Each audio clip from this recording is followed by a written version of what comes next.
Hey everyone, welcome to How to Overcome the Fear of Speaking English. It's a topic we know many of you grapple with, isn't it? That familiar knot in your stomach when you need to speak English, even if you know the words?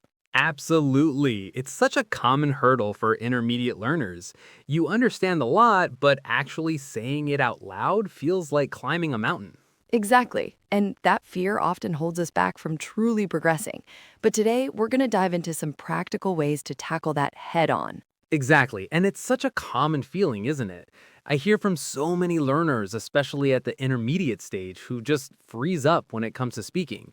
It's like you know the grammar, you have the vocabulary, but then the words just get stuck. Absolutely. And it's perfectly normal. Many factors contribute to this anxiety. One of the biggest, I find, is the fear of making mistakes. Learners often worry about saying something incorrectly, mispronouncing a word, or sounding foolish. Oh, totally. The fear of judgment is huge. You think everyone's going to notice every little slip up. Like you're in a conversation and suddenly your brain goes, wait, was that past tense or present perfect? And then you just stop talking altogether.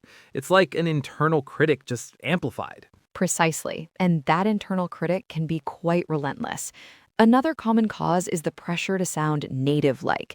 While it's a good aspiration, it can become overwhelming, leading to a reluctance to speak until one feels perfectly proficient. This expectation often comes from within, but can also be perceived from others. Yeah, that pressure is real, and it's also about wanting to express yourself fully but feeling limited by your vocabulary or sentence structure. It's frustrating when you have a complex idea in your head, but it comes out sounding much simpler in English than you intended. Indeed, and all of these feelings, whether it's fear of judgment, making mistakes, or simply not being able to articulate your thoughts perfectly, are entirely valid and shared by almost every language learner at some point. It's not a sign of weakness, it's part of the learning process. That's so true. And I think a huge part of overcoming that fear is actually shifting our mindset about what speaking English well even means. We often get stuck believing we have to be perfect, right? Like every single word has to be spot on, every grammar rule followed flawlessly. Absolutely. That pursuit of perfection can be incredibly debilitating.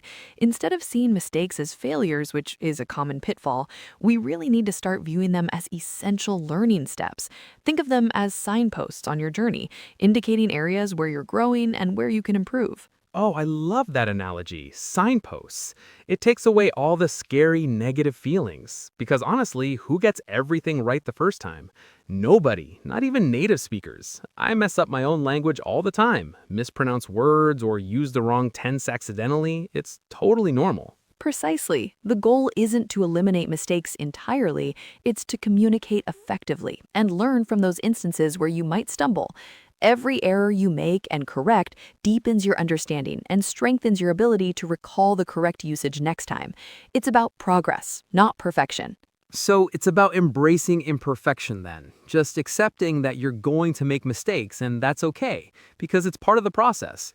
That feels so much more freeing than trying to be perfect all the time. It really fosters that growth-oriented approach you mentioned. Indeed, if you can cultivate that mindset where you see each attempt, even those with errors, as a valuable practice session, you'll find the anxiety begins to diminish. You're giving yourself permission to learn, which is incredibly powerful.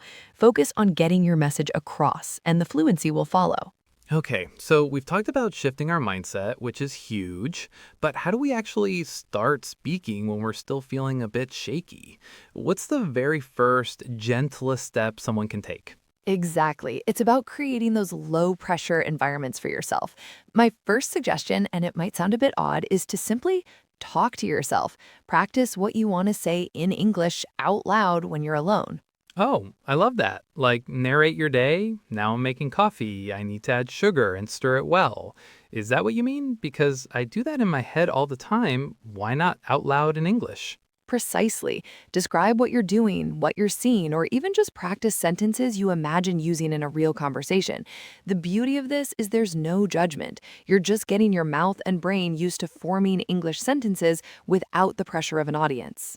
That's brilliant. And what about taking it one step further, but still keeping it low key? Well, once you're comfortable talking to yourself, a fantastic next step is using the voice recording feature on your phone. Record yourself speaking. You don't have to listen back immediately or ever if you don't want to, but the act of recording forces you to enunciate and form full thoughts.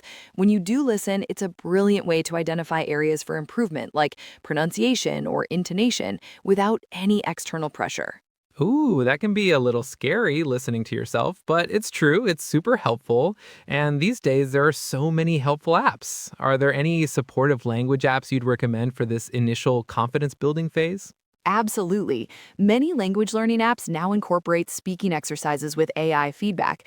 They're designed to be supportive, not critical. Think Duolingo or Elsa Speak, for instance. They allow you to practice pronunciation and phrases, giving you immediate, non judgmental feedback. It's a safe space to make mistakes and learn from them without feeling embarrassed. It's all about building that initial muscle memory for speaking. Okay, so we've talked about building confidence in those low pressure scenarios, but what about actually getting out there and talking to people? It can still feel like a huge leap, right? Absolutely, it can. But the key is to expand your horizons gradually. One excellent way is finding a language exchange partner. There are countless apps and websites designed specifically for this, like Tandem or HelloTalk. You practice English with a native speaker, and in return, you help them with your native language. It's a win win. Oh, I love that. It feels less intimidating because you both have a shared goal and you're both learning. It's not just about you making mistakes, and it's often a really supportive environment. Precisely. And if one on one feels a bit much to start with, consider joining online conversation groups. Many platforms offer free or low cost virtual meetups where you can discuss various topics with other learners and native speakers. It's a fantastic way to ease into group conversations without the pressure of a face to face setting initially. Yeah, the internet's amazing for that. And for those who feel a bit more adventurous, look into local meetups. Many cities have English conversation clubs or even groups focused on hobbies where English is spoken. You get to meet new people and practice English in a natural, less formal way. It's all about finding opportunities that are comfortable enough to start, but also push you just a little. So remember, it's totally okay to feel nervous, but the key is to embrace those imperfections and just start. Indeed, begin with those quiet moments of self talk and recording, then gradually step out into conversations with partners or groups. Every little bit of practice truly adds up, and keeping a positive mindset will make all the difference. Absolutely. Your confidence will grow with every word spoken. Keep practicing, and you'll get there.